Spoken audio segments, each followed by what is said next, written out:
Programme last 5-6 ವರ್ಷದಿಂದಲೂ ನೀವು ಕೇಳ್ಕೊಟ್ಟಿದ್ದೀರಾ. Organic farming, ಈ ಪರಂಪರಾಗತ ಕೃಷಿ ವಿಕಾಸ ಯೋಜನೆ ಕೇಳ್ಕೊಟ್ಟಿದ್ದೀರಾ. ಅಂತಲೂ ಲಾಸ್ಟ್ ಗೌರ್ಮೆಂಟಲ್ಲಿ ಸ್ಟಾರ್ಟ್ ಆಯಿತು, 2014 ಸ್ಟಾರ್ಟ್ ಆಯಿತು. 14ರಿಂದ 18 ಮಾಡಿದ್ರು. ಅದಾದಮೇಲೆ ಅಸಿಸ್ಟೆಂಟ್ ಚೇಂಜ್ ಮಾಡಿದ್ರು, ಕೊಟ್ಬಿಟ್ಟು ಸ್ಟಾರ್ಟ್ ಮಾಡಿದ್ರು. ಇವೆಲ್ಲ ಒಂದೇ ಸಾವಯವ ಕೃಷಿ ಆಗಿರ್ಬೋದು, PTVY ಅಂತ ಆಗಿರ್ಬೋದು, ಪರಂಪರಾಗತ ಕೃಷಿ ವಿಕಾಸ ಯೋಜನೆ. ಈಗ ಅದೇ ಹೆಸರಲ್ಲಿ ರಾಷ್ಟ್ರೀಯ ಕೃಷಿ ಸಾವಯವ ಕೃಷಿ ಅಭಿಯಾನ ಅಂತ ಒಂದು ಅದೇ ಅದರಲ್ಲೇ ಒಂದೇ ಪ್ರೋಗ್ರಾಮ್ ಏನಂದರೆ ಡಿಫ್ರೆಂಟಾಗಿ ಹೆಸರು ಇಟ್ಟಿದ್ದಾರೆ ಅಷ್ಟೇ. ಉದ್ದೇಶ ಏನಂತಂದರೆ ಸಾವಯವ ಕೃಷಿಗೆ ಜನ ಮುಟ್ಟು ಕೊಡ್ತೀವಿ ಅಂದರೆ ಮಣ್ಣಿನ ಫಲವತ್ತತೆ ಗಿಡ ಬರ್ತಾ ಕಡಿಮೆ ಆಗ್ತದೆ.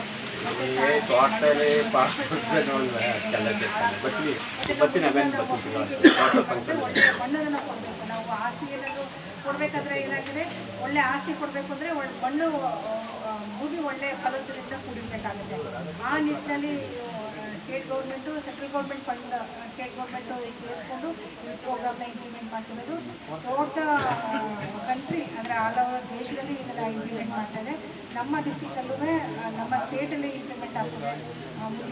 ಎಲ್ಲ ಡಿಸ್ಟಿಕಲ್ಲಿ ಇಂಪ್ಲಿಮೆಂಟ್ ಆಗ್ತದೆ. ನಮ್ಮ ಡಿಸ್ಟಿಕಲ್ಲಿ ನಮ್ಮ ತಾಲೂಕಿನಲ್ಲಿ 6 ಕ್ಲಸ್ಟರ್ಸ್ ಅಂತ ಒಂದು ಅಂದರೆ ಈ ಗೈಡ್ಲೈನ್ಸ್ ಏನು ಚೇಂಜ್ ಮಾಡಿದ್ದಾರೆ ಒಂದು 125 ಜನನ ಈ ಕ್ಲಸ್ಟರ್ ಗ್ರೂಪಲ್ಲಿ ಅಂದರೆ ಗುಂಪು ರೀತಿಯಲ್ಲಿ ಮಾಡಬೇಕು ಅಂತ ಬಂದು. ಯಾಕಂದರೆ ಒಬ್ಬೊಬ್ಬರೇ ನಾವು ಸಾವಯವ ಕೃಷಿನ ಮಾಡೋಕ್ಕಾಗೋದಿಲ್ಲ, ಹೌದಲ್ವಾ?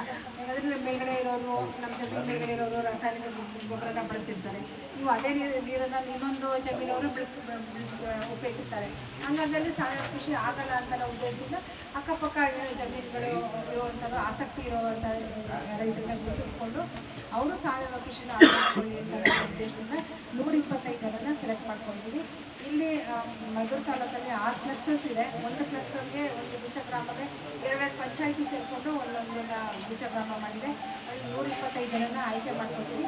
ಇಲ್ಲಿ ಆಯ್ಕೆ ಮಾಡ್ಕೊಳ್ತಾ ಪ್ರದೇಶ ಏನಂದರೆ ಅವರು ಲಿಮಿಟೇಷನ್ ಇಟ್ಟಿಲ್ಲ, ಅಂದರೆ 3 ಎಕರೆ 4 ಎಕರೆ 5 ಎಕರೆ. ಯಾಕಂದರೆ ಒಬ್ಬೊಬ್ಬರು ಆರ್ಗ್ಯಾನಿಕ್ ಫಾರ್ಮಿಂಗ್ ಮಾಡೋರು ಅಥವಾ ಸಾವಯವ ಕೃಷಿ ಮಾಡೋರು ಎಲ್ಲ ಅವರು ಭೂಮಿನೆಲ್ಲ ಸಾವಯವ ಕೃಷಿಗೆ ಕನ್ವರ್ಟ್ ಮಾಡ್ಕೊಂಡಿದ್ದಾರೆ. ಆದರೆ ಇಲ್ಲಿ ಏನಾಗುತ್ತೆ ಅಂದರೆ ಒಂದು 2 ಎಕರೆ 3 ಎಕರೆ ಇರುವಂಥ ರೈತರು 1 ಎಕರೆ ಅಳವಡಿಸ್ಕೊಳ್ಳಿ, ಫಸ್ಟು ಮೊದಲನೇ ಹಂತದಲ್ಲಿ 1 ಎಕರೆ ಮಾಡ್ಕೊಳ್ಳಿ.